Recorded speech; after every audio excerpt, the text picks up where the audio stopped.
당신 정말 요새 너무 수상하다고. 도대체 그 남자가 누군데? K-팝의 글로벌 인기에 이어 이제는 K-트로트의 팬들도 늘어나기 시작했습니다. 그 중심에는 우리의 영웅 이명웅이 있죠. 2023년 2월 LA에서 열린 콘서트의 대성공이 이를 증명합니다. 오늘은 보스턴의 평화로운 교회 마을에 불어닥친 예상치 못한 변화에 대한 이야기입니다. 30년간 고등학교에서 클래식 음악을 가르치다 은퇴한 교사가 아내의 행동을 이상하게 여기기 시작했습니다. 그리고 그가 알게 된 충격적인 진실은 바로 자신의 아내가 한국의 트로트 가수에게 푹 빠져 있다는 것이었죠. 클래식 음악만을 고집하던 음악 교사가 어떻게 한국 트로트의 매력에 빠지게 되었을까요? 그리고 이 특별한 음악이 그들 부부의 인생을 어떻게 바꾸어 놓았을까요? 보스턴의 한 미국인 부부가 들려주는 감동적인 이야기, 지금 시작합니다. 잠깐만요. 1초면 가능한 좋아요 버튼을 눌러주시면 영상 제작에 큰 힘이 됩니다. 안녕하세요. 저는 보스턴 교회 뉴튼에 살고 있는 존 앤더슨입니다. 30년간 고등학교에서 음악을 가르치다 작년에 은퇴한 음악교사입니다. 지금부터 우리 부부의 인생을 완전히 바꿔놓은 특별한 이야기를 들려드리겠습니다. 뉴튼은 보스턴 다운타운에서 차로 20분 거리에 있는 조용한 교회 마을이에요. 100년이 넘은 메이플 나무들이 줄지어 선 거리와 잘 관리된 잔디밭이 특징인 전형적인 미국 중산층 동네죠. 저희 집은 1950년대에 지어진 2층짜리 빨간 벽돌집인데 앞마당에는 제가 20년째 정성껏 가꿔온 장미정원이 있답니다. 아내 패트리샤는 65세로 35년간 지역 도서관에서 사서로 일하다 2년 전에 은퇴했어요. 우리 부부는 브룩라인 음악 동호회에서 처음 만났는데 모차르트의 오페라 마술피리를 감상하는 모임이었죠. 패트리샤는 도서관의 클래식 음악 섹션을 담당했었고 저는 학교에서 음악을 가르쳤으니 우리는 천생연분이었나 봐요. 두 아이는 모두 독립해서 서부에서 살고 있어요. 큰딸 에밀리는 LA에서 소아과 의사로 일하고 있고 아들 마이클은 샌프란시스코에서 IT 회사를 다니고 있죠. 코로나 이전에는 자주 방문했는데 팬데믹 이후로는 1년에 한두 번 보기도 힘들어졌답니다. 사실 저는 평생 클래식 음악만 고집해왔어요. 학생들에게도 진정한 음악은 클래식뿐이라고 가르쳤고 팝이나 재즈는 거들떠보지도 않았죠. 심지어 브루스 스프링스틴이나 엘튼 존의 음악도 소음이라고 불렀을 정도니까요. 그런데 이제는 매일 아침 한국 트로트가 우리 집을 가득 채우고 있다니. 아내는 부엌에서 한국어로 노래를 흥얼거리고 저는 서재에서 이명웅의 음악을 분석하고 있어요. 이런 변화가 시작된 건 불과 6개월 전이랍니다. 코로나 이후 패트리샤의 우울증이 심각해졌어요. 도서관 일도 그만두고 아이들도 보기 힘들어지면서 점점 집에만 머무르게 됐죠. 매일 아침 창밖만 하염없이 바라보며 한숨 쉬는 모습을 보는 게 저는 너무 안타까웠답니다. 제가 한국과 처음 인연을 맺은 건 사실 30년 전으로 거슬러 올라가요. 1994년 보스턴 심포니 오케스트라에서 정명훈 지휘자의 공연을 본 적이 있었죠. 그의 지휘 스타일에 깊은 감명을 받았고 덕분에 한국의 클래식 음악에 관심을 갖게 되었어요. 그 후로 조성진의 쇼팽 콩쿠르 우승도 지켜보았고 임동혁의 차이콥스키 콩쿠르 실황도 여러 번 들었죠. 하지만 한국의 대중음악, 특히 트로트는 제게 그저 아시아의 낯선 음악 중 하나일 뿐이었답니다. 우리 부부의 일상은 지극히 평범했어요. 아침 7시에 일어나 정원을 가꾸고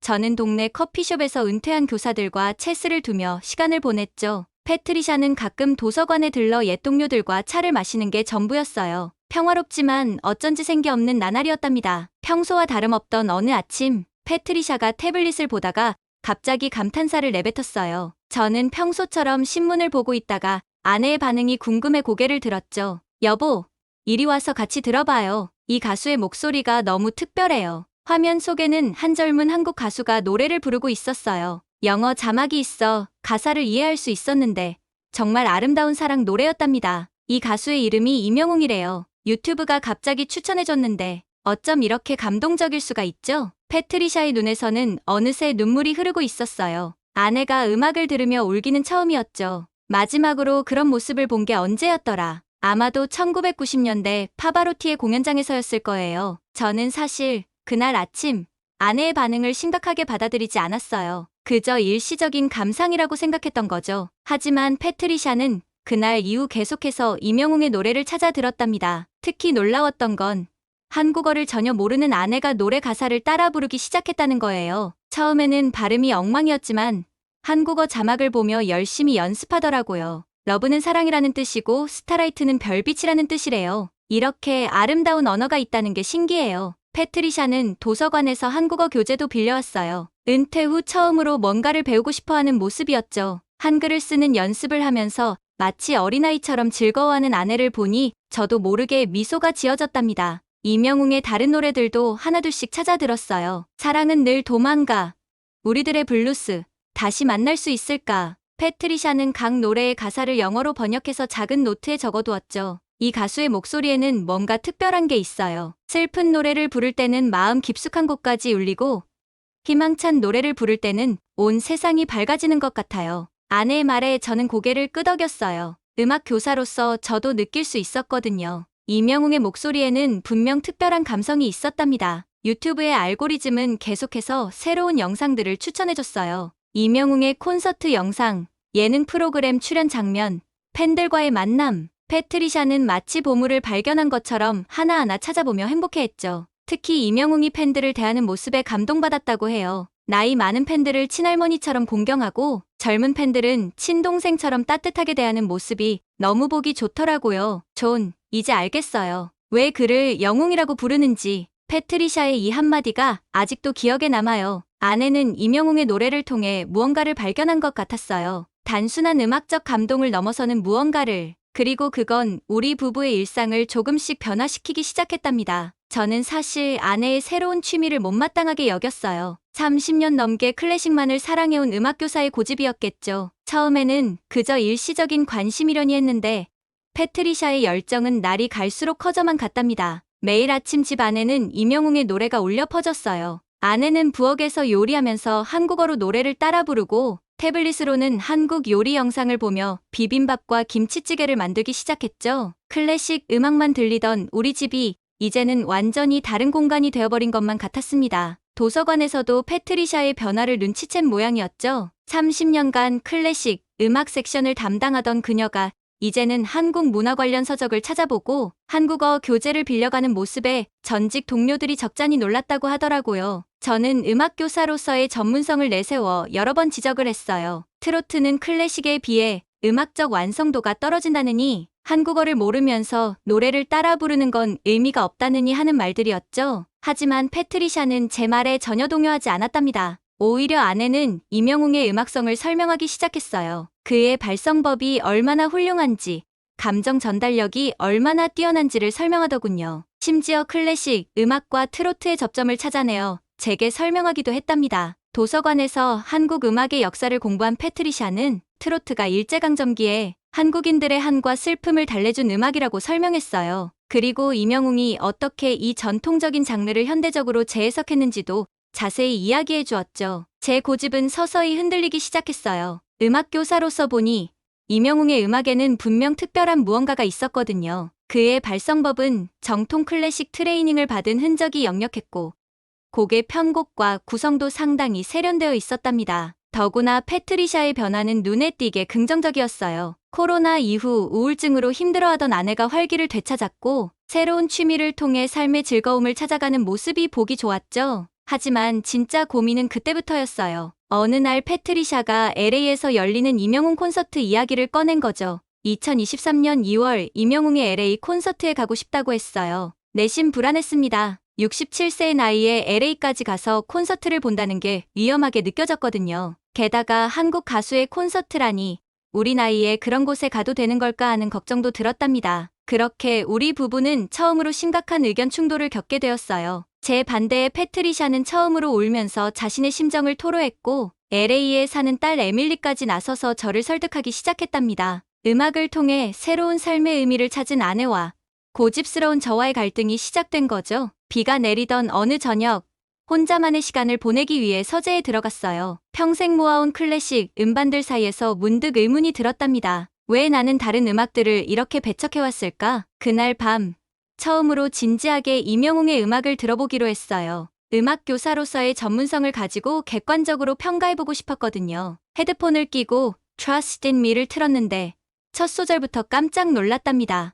이명웅의 발성법은 제가 알던 트로트 가수들과는 완전히 달랐어요. 성악을 전공한 듯한 호흡 조절, 클래식 기법이 녹아있는 발성, 거기에 독특한 감성까지. 음악교사로서 이런 목소리를 외면해온 것이 부끄러워졌습니다. 한 곡 들을수록 제 편견이 무너져 내렸어요. 별빛 같은 나의 사랑하는 오페라의 서정성을, 우리들의 블루스는 뮤지컬의 극적인 구성을 가지고 있었죠. 특히 사랑은 늘 도망가를 들으면서는 젊은 시절 패트리샤와의 추억이 물밀듯이 밀려왔답니다. 새벽이 되도록 이명웅의 음악을 들었어요. 그의 음악에는 장르를 초월하는 무언가가 있었습니다. 클래식의 우아함, 트로트의 서민성, 현대 음악의 세련미가 절묘하게 어우러져 있었죠. 다음 날 아침, 패트리샤의 눈시울이 붉어진 모습을 보면서 마음이 아팠어요. 아내는 아침 식사도 거른 채 창밖만 하염없이 바라보고 있었죠. 그제야 깨달았습니다. 음악은 단순한 소리의 나열이 아니라 한 사람의 인생을 바꿀 수 있는 힘이 있다는 것을요. 그 모습을 보고 결심이 섰어요.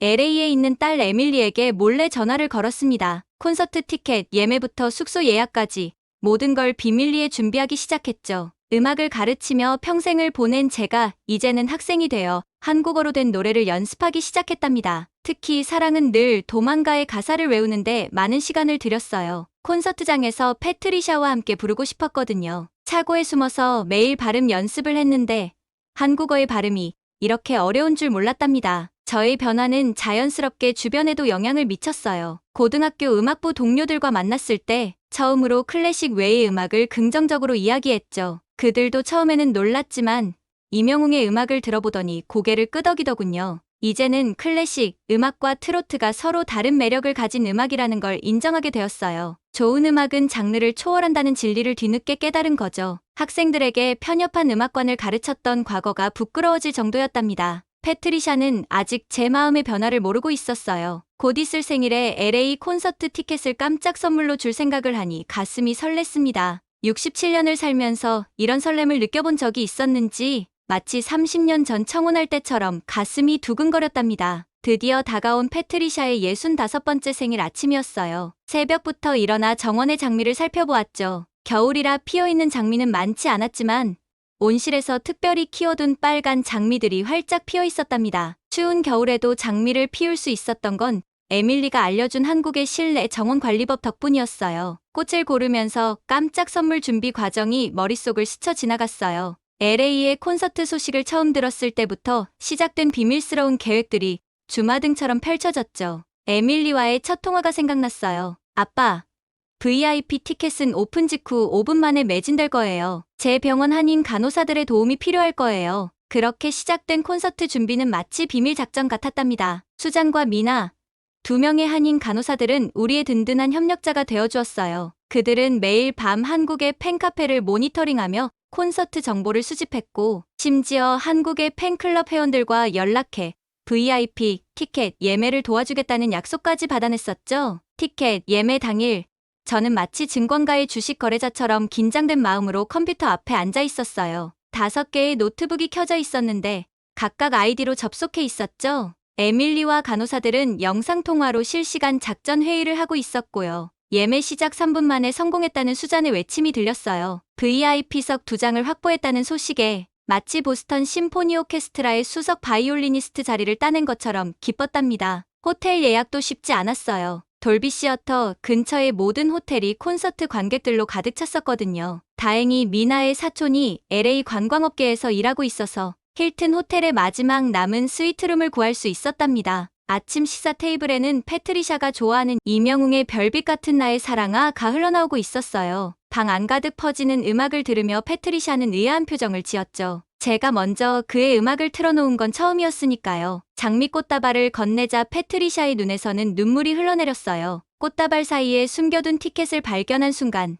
아내는 마치 시간이 멈춘 것처럼 그 자리에 얼어붙었답니다. VIP석 티켓 2장, 퍼스트 클래스 비행기표, 힐튼 호텔 스위트룸 예약증. 패트리샤는 믿을 수 없다는 듯 서류들을 몇 번이고 다시 보았어요. 그리고는 내 이름을 부르며 흐느껴 울었죠. 특별한 건 티켓만이 아니었어요. 에밀리가 보내준 이명웅 팬클럽 공식 응원 키트도 있었답니다. 응원봉과 슬로건, 그리고 공연장에서 입을 수 있는 특별 제작 티셔츠까지 한인 간호사들이 한국에서 직접 공수해온 거였어요. 깜짝 선물의 여파는 상상 이상이었어요. 패트리샤는 그날부터 LA 여행 준비에 완전히 몰두했죠. K타운의 한 식당에서 비빔밥 먹는 법을 연습하고 콘서트장에서 입을 옷을 고르고 이명웅에게 전할 영어 메시지도 준비했답니다. 가장 감동적이었던 순간은 패트리샤가 우리의 첫 데이트를 떠올리며 한 말이었어요. 30년 전 보스턴 심포니의 공연장에서 처음 만났던 그때처럼 이번에도 음악이 우리를 하나로 이어주고 있다고 했죠. 콘서트 전날 밤까지도 차고에서 사랑은 늘 도망가를 연습했답니다. 발음이 얼마나 서툴렀는지 모르지만 그때는 그 모든 순간이 마법처럼 특별하게 느껴졌답니다. 그렇게 시작된 우리의 특별한 음악 여행은 67세의 나이에 찾아온 인생의 새로운 전환점이 되었어요. 지금도 그때의 패트리샤의 눈물 어린 미소를 잊을 수 없답니다. 보스턴에서 LA까지의 비행은 마치 신혼여행을 떠나는 것처럼 설렜어요. 패트리샤는 비행기에서도 이명웅의 공연 영상을 반복해서 보았고 저는 한국어 가사를 연습하느라 정신이 없었답니다. 공항에 도착했을 때는 이미 저녁이었어요. 에밀리와 마이클이 가족들과 함께 마중 나와 있었죠. 특히 10살 손녀 소피아가 한글로 쓴 할머니, 할아버지 환영합니다. 피켓을 들고 있는 모습이 얼마나 사랑스러웠던지 나중에 알고 보니 수잔 간호사가 한글을 가르쳐줬다고 하더라고요. 에밀리가 예약해준 호텔 로비에 들어서는 순간 놀라운 광경을 목격했답니다. 이명웅을 보러 온 팬들로 호텔이 가득했던 거예요. 심지어 엘리베이터에서 만난 호주에서 온 부부도 이명웅의 팬이었죠. 콘서트 전날 K타운 투어는 정말 특별했어요. 에밀리가 수잔과 미나의 도움을 받아 계획한 거였죠. 처음 먹어보는 순두부찌개에 패트리샤는 행복해했고 한인 슈퍼마켓에서는 이명웅이 좋아한다는 라면을 한 박스나 사기도 했답니다. 그날 저녁 K타운의 노래방에서 잊지 못할 추억이 생겼어요. 수잔과 미나가 우리를 위해 특별히 예약해둔 방이었는데 이명웅의 노래만 전문적으로 다루는 노래방이었거든요. 처음에는 쑥스러워하던 패트리샤가 Trust in me를 부르기 시작했고 저는 서툰 한국어로 사랑은 늘 도망가를 불렀죠. 콘서트 당일 콘서트장 앞은 이미 팬들로 가득했어요. 평균 연령이 50대 이상으로 보였는데 모두들 젊은이들 못지않게 열정적이었답니다. 저희처럼 부부가 함께 온 경우도 많았고 이명웅의 얼굴이 프린트된 티셔츠를 입은 외국인들도 눈에 띄었어요. VIP 입장권 덕분에 좋은 자리에 앉을 수 있었어요. 무대와의 거리가 10m도 채 되지 않았죠. 공연이 시작되기 전 주변 관객들과 이야기를 나누었는데 정말 다양한 사연들을 들을 수 있었답니다. 시카고에서 온 교수 부부, 플로리다에 은퇴한 의사 부부, 심지어 영국에서 온 노부부도 있었어요. 드디어 공연이 시작되었을 때의 그 전율은 지금도 잊을 수 없어요. 이명웅이 무대에 등장하자 패트리샤는 저희 손을 꼭 잡았죠. 첫 곡이 시작되자 관객들의 환호성이 터져 나왔고 우리도 모르게 따라 부르고 있었답니다. 특히 감동적이었던 건 이명웅이 관객들과 소통하는 모습이었어요. 한국어를 모르는 관객들을 위해 중간중간 영어로 대화를 시도했는데 그의 진정성이 고스란히 전달되었죠. 패트리샤는 그의 따뜻한 미소에 또다시 눈물을 흘렸어요. 마지막 곡을 부를 때는 공연장 전체가 촛불을 밝힌 것처럼 휴대폰 불빛으로 가득 찼어요. 옆자리에 한국분이 가사를 영어로 번역해 주셨는데 그 내용이 마치 우리 부부의 이야기 같았답니다. 비록 발음은 어설펐지만 패트리샤와 함께 큰 소리로 노래를 부르는 그 순간이 얼마나 행복했던지 그날 밤은 우리 부부에게 특별한 선물이었어요. 음악을 통해 나이와 국적을 초월한 감동을 느낄 수 있었고 67세의 나이에도 새로운 설렘과 감동을 경험할 수 있다는 걸 깨달았답니다. 콘서트 이후 우리 부부의 일상은 완전히 달라졌어요. 보스턴으로 돌아오는 비행기 안에서부터 변화는 시작되었죠. 패트리샤는 비행기 안에서도 직접 촬영한 콘서트 영상을 계속 보면서 행복해했죠. 집으로 돌아온 첫날, 저는 아내와 함께 서재를 정리했어요. 30년간 모아온 클래식 CD들 사이에 이명웅의 음반을 꽂아두면서 음악에 대한 제 편견이 얼마나 강했는지 새삼 깨달았죠. 이제는 바우와 이명웅이 나란히 꽂혀있는 모습이 전혀 어색하지 않았어요. 특히 놀라웠던 건 우리 동네 이웃들의 반응이었어요. LA 콘서트 이야기를 들은 이웃들이 하나둘씩 우리 집을 찾아왔죠. 패트리샤가 콘서트 영상을 보여주며 설명할 때마다 모두들 감탄했고 심지어 몇몇 이웃들은 이명웅의 음악을 공유해달라고 요청하기도 했답니다. 제 오래된 동료 교사들의 반응도 재미있었어요. 30년간 클래식만을 고집하던 제가 트로트 콘서트를 보고 왔다는 소식에 다들 놀랐지만